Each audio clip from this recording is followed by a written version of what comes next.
how does the iPhone 16 Pro camera compare to the Pixel 9 Pro? Well, let's find out. Apple's iPhones have always packed some of the best cameras it's possible to find in a phone, and so far in our testing, the iPhone 16 Pro is really proving to be no exception. But the Pixel 9 Pro XL also packs a superb camera that can take some gorgeous photos. So how does the new iPhone stand up against Google's best? Well, I took them for a photo battle around the beautiful city of Edinburgh to find out. I immediately found this scene of some lovely fallen leaves displaying their beautiful golden colours. And straight away I can see that those colours are warmer and more vibrant on the Pixel, with the iPhone shots looking a little drab and cold in comparison. The Pixel has warmer tones in this shot that uses the 5x optical zoom on both phones. And the iPhone's colder tone is especially noticeable in this image overlooking these allotments. While the Pixel's image is fairly neutral in tone, the iPhone shot leans quite hard into the blue end of the white balance spectrum, which I don't think looks all that great. I'm certainly not getting the cozy, warm vibes of fall. And the same is true of 5x zoom, with the Pixel delivering bolder, warmer tones. I did, however, use the iPhone 16 Pro's new photographic styles to try and add a bit of warmth back into the scene. And I do think it looks much better, but I still prefer the richness of colour in the Pixel shot. But things suddenly look different in this example taken in Edinburgh's beautiful Dean Village. The iPhone has captured a brighter scene overall here, which is especially noticeable on the yellow building on the right and on the grasses in the foreground. I certainly prefer the iPhone's version of this image. Diving into the beautiful architecture of the National Museum of Scotland, the iPhone has again produced a brighter, more vibrant image here. I love the warmer tones in the orange floor in particular, while the Pixel shot looks pretty dull overall. It's the same story when I switch to the ultrawide lens, with the iPhone's image looking bright and colourful and the Pixel's looking just pretty flat. But just going ultrawide wasn't quite enough, so I switched it up to the Panorama mode. The Pixel has got an updated Panorama mode, but I generally find it a little bit disappointing. It's not just that it's produced a flatter image than the iPhone did here, it's also that its method of stitching still images together made it harder for me to centralize the view, whereas the iPhone's sweeping method of capturing a panorama allowed me to start and stop the image capture process at exactly the points I needed to get an even view. At this point in my day, I needed a coffee to refuel, and like any good coffee nerd, I had to take a photo. This indoor shot of my delicious flat white is far brighter and more vibrant on the iPhone. And to be honest, I actually find the Pixel's version of this image very disappointing. Caffeine ingested, however, it was time to move on to the pub.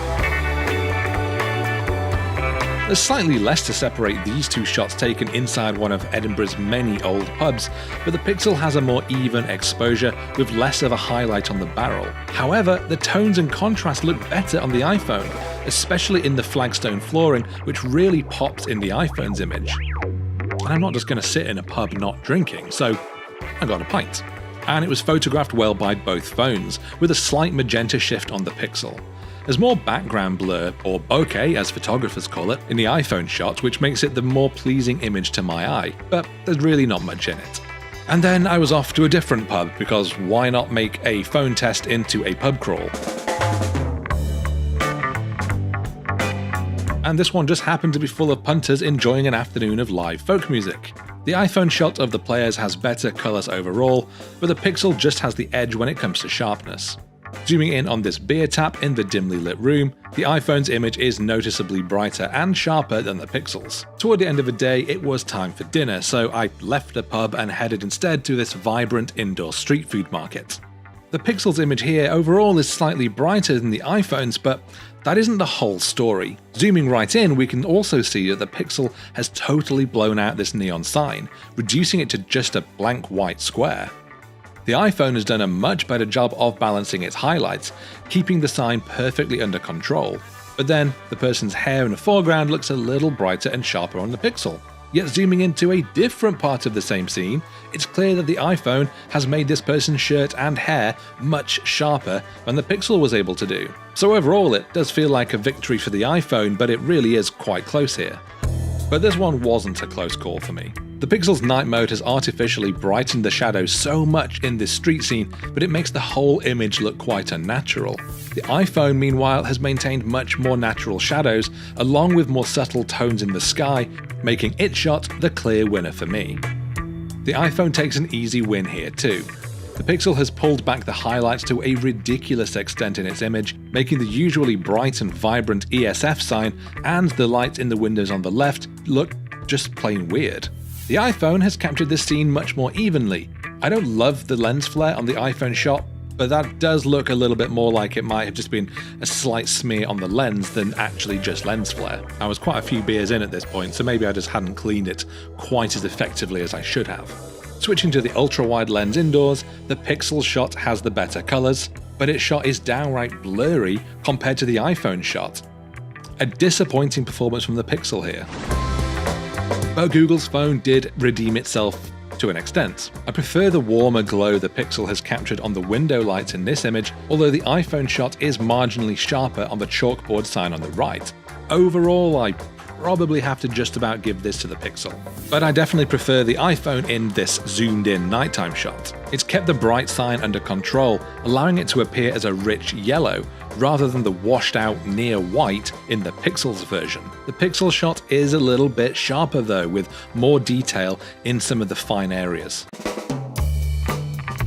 So which one actually takes the better photos? Both the iPhone 16 Pro and Pixel 9 Pro XL are both flagship phones absolutely at the top of their game. So really, it's no surprise that when it comes to camera performance, there's really not a lot to choose between them. Some of my images, especially those ones taken inside the museum using their wide and panorama modes, the iPhone was the clear winner. Other times, the Pixel's warmer tone and more vibrant colors meant that it came out on top. Overall, I'd probably have to say that I generally prefer the look of the iPhone's images. They give a slightly more natural look, which gives me a better base to apply my own edits on top. There is of course the matter of the iPhone 16's new photographic styles, which give you a lot of scope for tweaking your shot to your exact liking before you've even taken it. I've really enjoyed using them, especially using the high contrast black and white mode. It's that sort of creative shooting that is lacking on the Pixel. What do you think to the two phones, and what do you think to the images that you have seen from them in this video? If you think there is a clear winner one way or the other, do make sure to leave your thoughts in the comments below, and of course make sure to check out the video description for a lot more information.